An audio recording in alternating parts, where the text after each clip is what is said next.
সালটা হবে 2008। হঠাৎ সন্ধ্যার সময় একটা মেয়ে আসে দোকানে। তাকাইতেছেন কেন আমার দিকে? না এমনি আপনার ভালো লাগে তো তাই। আপনি কই থাকেন? আমার এক আন্টি আছে। তাই বলে আপনার বাড়ি কই? কুমিল্লা। আমি কুমিল্লা বাড়ি, এখানে কতদিন দিয়ে কাজ করেন? বলে আসছি গত সপ্তাহে। আপনার বাড়ি কই? আমার বাড়ি চাঁদপুর। তাই তাহলে আসি। আচ্ছা, ও যখন কাজে যেত, মানে গার্মেন্টসে যখন যেত, তখন আমার দোকানের সামনে দিয়ে যেত। সকাল 7টার সময় যেত, আবার সন্ধ্যা 7টায় চলে আসতো। তো এভাবে দেখলাম যে যখন যায় তখন আমার দিকে তাকিয়ে থাকে, যখন আসছে আবার আমার দিকে তাকিয়ে থাকে। দেখা যাচ্ছে 2-3 দিন পর পর আমার দোকানে আসতো। আইসা অযথা কথা বলতো, যেমন কি কেমন আছেন, কি করতেছেন, খাওয়া দাওয়া করছেন কিনা, আমার খুব মানে খেয়াল করতেছে। আমার যখন তো খেয়াল করতেছেন, ব্যাপার কি আপনি আমার তো খেয়াল করতেছেন কি, তো আপনাকে অনেক ভালো লাগে। মানে কি আপনি তো আগেও বলছেন অনেক ভালো লাগে, ভালো তো লাগতেই পারে। আমি তো আপনার ভালোবাসি। হঠাৎ করে বলে, তো আমি একটু চিন্তা ভাবনা করি, আমিও সাথে সাথে বলে দিই। আমিও তোমাদের ভালোবাসি। আসলে আমার তখন থেকে মানে ভালোবাসাটা হয়ে যায়।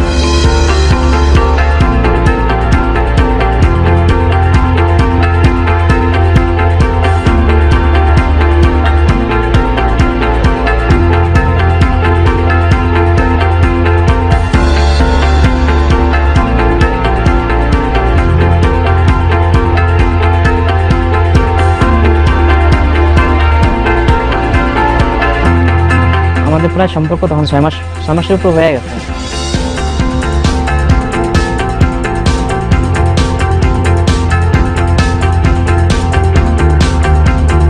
তো এইভাবে হওয়ার পর উনি একদিন আমার বলে যে আমার তো বিয়ে ঠিক হয়ে গেছে, আপনি কি বিয়ে করবেন না?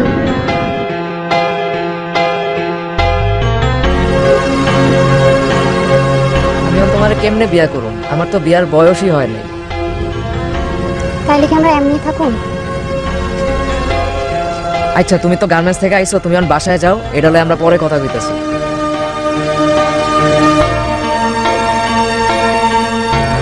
তো একদিন আমাকে বলে যে ঠিক আছে আমি বাড়িতে যাব।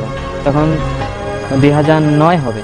তখন বাড়িতে যায়, যাওয়ার পর আমাকে ফোন দেয়, আমার পাশের দোকানে ফোন দেয় বলে যে এই ঘটনা, আগামীকাল আমার বিয়ে। আগামী তোমার বিয়ে মানে হঠাৎ? তুমি তো বলছো তোমার আম্মু তোমাকে বিয়ে দিবে, তো কালকে বিয়ে কীভাবে হয়? আমার আম্মু আগে পছন্দ করে রাখছে পাত্র। ঠিক আছে বিয়ে হয়ে যায়, ভালো থেকো, এটা বলে আমি তো রেখা দিছি। রেখা দেওয়ার পর তখন আমার কাছে খুব খারাপ লাগতেছে যে কালকে ওর বিয়ে যেতেছে, এতদিন একটা সম্পর্ক, ওর তো আমি প্রথম, আমার ফার্স্ট লাভ, আমার ফার্স্ট ভালোবাসা মানুষ, ওর বিয়ে যেতেছে কালকে, এর না খুব খারাপ লাগতেছে। সন্ধ্যা থেকে খারাপ লাগতেছে। পরের দিন সকালে আমি দোকান খুঁজে দেরি করি। আমার পাশের দোকানে যে মামা ছিল ফার্মেসি, তার নাম হচ্ছে হাসান, ফার্মেসি ডাক্তার। আমার শিকার তো বিয়ে হয়ে যাইতেছে, আমি আর কি করব? আমার খুব খারাপ লাগতেছে। আরে এটা একটা ব্যাপার হইলো। মামা আমার কিচ্ছু ভালো লাগতেছে না, আমি দোকানদারি তো মন বসাইতে পারতেছি না। আমি কি করবো মামা? তুই এক কাজ কর, দুদিনের ছুটি লিয়া বাড়িতে ঘুরিয়া দেখবি ভালো লাগবে। আচ্ছা। তখন আমি 2 দিনের ছুটি নেই, নিয়ে আমি তখন বাড়িতে যাই। তো বাড়িতে যাওয়ার পর আমার ওই চাচাতো ভাইয়ের সাথে দেখা হয়। সে আমার 2 বছরের সিনিয়র, তার নাম হচ্ছে। বলো চল আমরা একটু ঘুরে আসি। কই যাবি? কয় নদীর পাড়ে যাবো। নদীর পাড়ে তো আমাদের জায়গা আর কই আছে। আচ্ছা ঠিক আছে চল। তো আমার নিয়ে গেল, তার সাথে আর 5-6 জন মানে বন্ধু ছিল আর কি। তো ওরা গল্প করতেছে, আমি চুপচাপ বসে রয়েছি। এই কিরে তোর কি হয়েছে, কথা বলছিস না কেন? ভাই আজকে আমার মনটা খুব খারাপ ভাই। মন খারাপ? ভাই সেখানে আমার একটা মেয়ের আমি খুব ভালোবাসতাম, মায়ের আজকে বিয়ে হয়ে যাইতেছে ভাই। আবার তোর শেখা দিয়া চলেও গেছে, তো এটা খারাপ লাগবেই। থাক না, চিন্তা ভাবনা করিস না, আর কত মেয়ে আছে, কত ভালোবাসা হইব। এই কথা বলার পর না আমাকে মানে সিগারেট দিল, মানে সিগারেটটা খা। আরে ধর, শোন, ওই যে তোর যে শিখার টেনশন আছে না, সব থেকে দূর হয়ে যাবে। আরে এটা কোনো বিষয় না। আরে খা, আরে হাত কাঁপে কেন, ধরা। তখন আমি এই জীবনের প্রথম আমি স্মোক শেয়ার করি তার সাথে, সে আমার সিগারেট খাওয়া। তো আমরা ওই দিন অনেকগুলো সিগারেট খাই সবাই মিলে, সন্ধ্যায় আড্ডা দেওয়ার পর তখন আমাদের বাড়ি আস্তে আস্তে সন্ধ্যা হয়ে যায়। সন্ধ্যার সময় আসা দেখি যেই খালাতো বোনের বাড়িতে গিয়ে আমার যে ফিজিক্যাল রিলেশনটা হয়েছে আমার খালাতো ভাই করছে, ওই খালাতো বোনটা আমার বাড়িতে বেড়াতে আসে। পরে বসে বসে কথা বলতেছে, এই সময় আমার সেই চাচাতো ভাই আসা বলে যে আলমগীর চল আজকে আমরা ছবি দেখি, আমার বন্ধুর দোকানে সিডি আছে, টিভি আছে, মানে ছবি দেখি। হ্যাঁ ঠিক আছে চল। প্রথম ডিস্ক দেওয়ার পর যখন দ্বিতীয় ডিস্ক দিছে, তখন থেকে যেটা ইংলিশ পর্নো মুভি, আমি জীবনের প্রথম দেখলাম ইংলিশ পর্নো মুভি। রাত 1টা পর্যন্ত এই খারাপ ছবিগুলো দেখছি, ইংলিশ পর্নো মুভিগুলো দেখতে আমাদের ভালোই লাগছে। তো আমাকে বলে যে নে টান দে। আমি কি এটা গাঁজা? আমি না গাঁজা খাই না। তোর কিচ্ছু হবো না, তুই খা, তোর টেনশন কিছুই থাকবো না।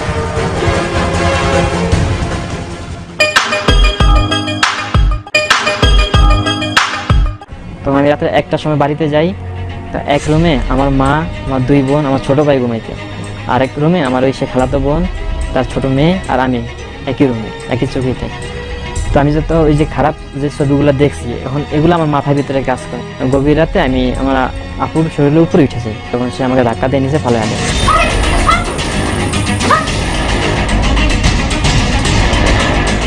মানে ওইটা আমার আম্মুর কাছে যায়। আমার আম্মুর কাছে গিয়ে বলে যে দেখেন খালাম্মা, আলমগীর আমার সাথে এই কাজ করতেছে। তখন আমি উপরে উঠে আমার মতো আমি শুয়ে থাকি। তো সকালে ঘুম থেকে উঠছি, ওঠার পর আমার আম্মু নাস্তা পাকাইছে, পাকানোর পর আমাকে মানে ঘুম থেকে উঠেছে যে আমার আম্মু কাঁদতেছে। আমার কি হয়েছে? তুই কাল রাতে কি করছস? কই আমি তো কিছু করি নাই। কাল রাতে তুই তোর বোনের লগে খারাপ কাজ করস নাই? দেখেন গতকালকে আমার খারাপ ছবি দেখাইছে, এর লেগে আমার মাথা ঠিক ছিল না। আমি কি করছি না করছি আমি নিজেও কইতে পারলাম না। আম্মা আপনি আমার মাফ করে দেন। আম্মা আমার মাফ করে দেন। যা তোর বোনের কাছে মাপ চা। আপু তুমি আমার মাফ করে দাও, আপু তুমি আমার মাফ করে দাও। আচ্ছা আচ্ছা ঠিক আছে ওর। আমি আপুর পাও দিয়ে ক্ষমা চাই, আপু দেখো আমার ভুল হয়ে গেছে, আর কখনো এই ধরনের আমি কাজ করবো না। ঠিক আছে, তুই তো আমার ভাই, তোর তো আমি আমার ভাইয়ের মতোই দেখি। তুই যে আমার সাথে কাজটা করছিস সেটা ঠিক করছিস, আমি তো তোর আপন বোনের মতোই। আপু দেখেন ভুল হয়েছে, মানুষের তো ভুল করে, আমার আর ভুল হবে না। ঠিক আছে, যা তোর ক্ষমা করে দিলাম, আর কোনো সময় তো এই কাজ না হয়। আমি আবার চলে আসি নারায়ণগঞ্জ। আসার পর এখন আমি মানে গাঁজা আনলিমিটেড খাইতেছি। আমি দোকানে বসতেছি, টাকা পেতেছি, গাঁজা আমার আশেপাশে গাঁজা বিক্রি হয়। যাইতাম, টাকা আনতাম, বসে বসে গাঁজা খেতাম। যখন টাকা পেতাম বসে বসে গাঁজা খেতাম। কিন্তু এটা কেউ বুঝতে পারতো না। তেমন কথা যে গাঁজা খাওয়ার জন্য আমার দোকান থেকে মানে টাকাগুলো চুরি করা শুরু হয়। 100-200 টাকা করে আমার চুরি করা শুরু হয়।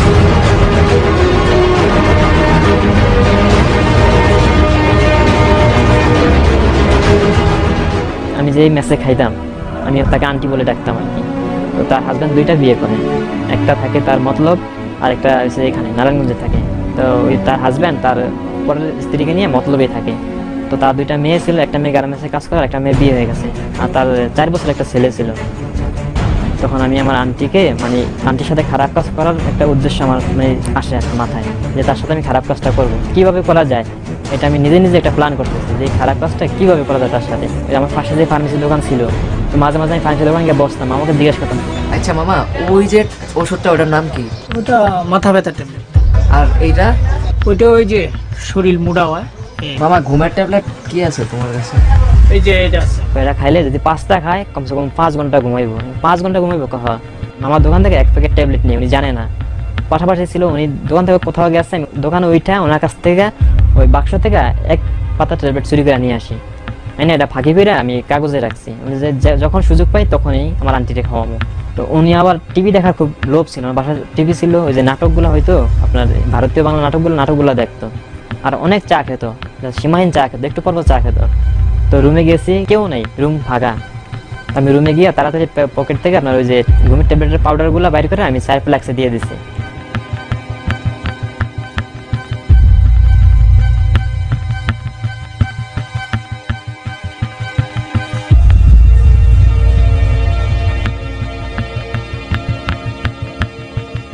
আমি 1 ঘন্টা পরে আবার গেছি।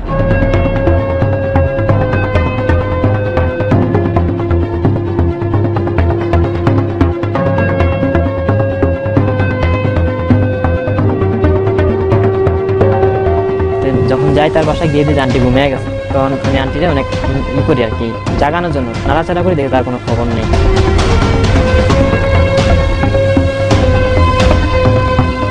লাস্টে আমি ভিতরে দরজা বন্ধ করে তার সাথে ফিজিক্যাল রিলেশন করি। তার 1 মাস পরে উনি আমাদেরকে খাওয়াটা বন্ধ করে দেয়, বলে যে আমি কাউরে খাওয়াবো না, আপনারা খাওয়ার ব্যবস্থা করে নেন, আমি মতলব যাবো, আমাকে এখানে থাকবো না। তুমি 1 মাস পরে মতলব জায়গা। তখন আমার কাছে খারাপ লাগলো যে আন্টির সাথে আমি কাজটা করলাম, নিশ্চয়ই আন্টি আমার এই খারাপ কাজটার জন্যই এখান থেকে গেছে।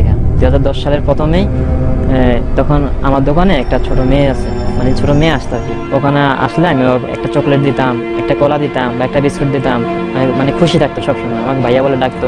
তো এরকম অনেকদিন যাওয়ার পর আমি চিন্তা করলাম যে আমি ওর সাথে খারাপ কাজটা করবো। একদিন দুপুর করলাম, আমি ওরে মানে ফুসলিয়ে আর আমি রুমে নিয়ে যাই, আমার রুমে।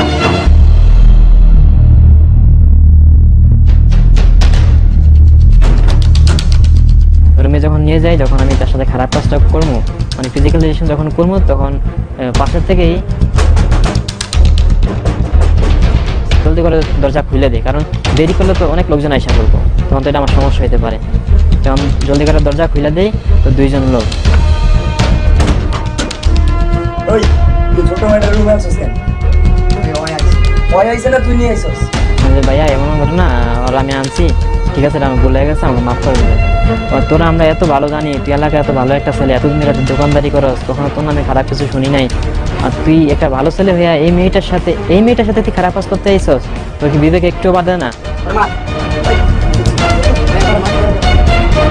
আমাকে রুল দিয়ে দুজনে মারা শুরু করে, অনেক মারা মারছে আমাকে। মারার পর তখন আমাকে আবির ভাই বলে, আচ্ছা পুলিশ খবর দাও, আর পুলিশ হাতে উঠিয়ে দাও। না না না, ওর পুলিশে দিয়ে কাজ নাই।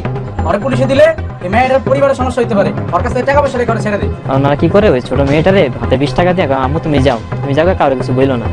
তখন আমাকে বলে যে এখন তুই কি করবি কর, আমাদের এখন 10,000 টাকা দিতে হইবে, টাকা দিবি ছাড়া পাবি, নাহলে তোর পুলিশ হাতে উঠিয়ে দিন। আচ্ছা ভাই, তাহলে আমার দোকানে চলেন, আমি আপনার ঘরে 2000 টাকা দিই, বাকিটা পরে নিয়ে আনবে। আচ্ছা চল চল। তো এইভাবে দোকানদারি করে 10,000 টাকা জমা করে ওনাদেরকে আমি 10,000 টাকা দিয়ে দিই চুরি করে। এটা কিন্তু আমার মালিক জানে না। তো ঈদে আমি বাড়িতে যাব, তখন আমার মামা বলল, মামা আমি তো বাড়িতে যাবো, ঈদের ছুটি দে। ঠিক আছে যা। তখন আমি ঈদে বাড়ি যাওয়ার জন্য, কারণ আমি তেমন নেশা করি, আমি ড্রাগের আমার টাকা বেশি লাগবে, 2,000 টাকা আমার বেতন ছিল, এই বেতন আমার কী হবে। তখন আমি ওখান থেকে 5,000 টাকা চুরি করে আমার ব্যাগে রাখি দোকান থেকে, যে আমি বাড়িতে নিয়ে খরচ করবো, বন্ধুদের সাথে নিয়ে খরচ করবো। কয়দিন থাকবো আমি, থাকবো 4-5 দিন, বেশি দিন থাকবো না, আইসা করি আমি। ঠিক আছে, তোমার ব্যাগটা একটু দেখি, চেক করি ব্যাগে। মানে মামা ব্যাগ চেক করবেন কেন? না এমনি চেক করে দেখি। মানে উনি তো আগেই যে একবার চুরি করছি, ওনার একটা ভিতরে সন্দেহ আছে যে এবার টাকা পয়সা নিচে কিনা দেখি। তুমি আমার ব্যাগ চেক করে দেখেন, ব্যাগে 5,000 টাকা। ওই দিন আমাকে তার পায়ে জোতা দিয়ে আমাকে কয়েকটা বাড়ি মারার পর বলে যে তোর কাজ শেষ, এখানে আর তুই কাজ করতে পারবি না। তখন আমার 2,000 টাকা দিয়ে ওখান থেকে বিদায় করে দেয়। আমি লাইফে যা খারাপ কাজগুলো করছি, এটা নিয়ে এখন আমার খুবই কষ্ট হয়, খুব অনুশোচনা হয় যে আমি এই কাজগুলো তো না করলেও পারতাম। আর এই খারাপ চিন্তা আমরা থাকার কারণ হচ্ছে আমার পিছনের ঘটনাগুলো। সেই খারাপ কাজগুলো বারবার আমার বিবেককে বাধা দেয়, বিবেককে কষ্ট দেয়, যে খারাপ কাজগুলো করছি, এতগুলো মানুষের সাথে অপরাধ করছি, যে এটা হয়তো না করলে আমার জীবনটা আরো সুন্দর হতো।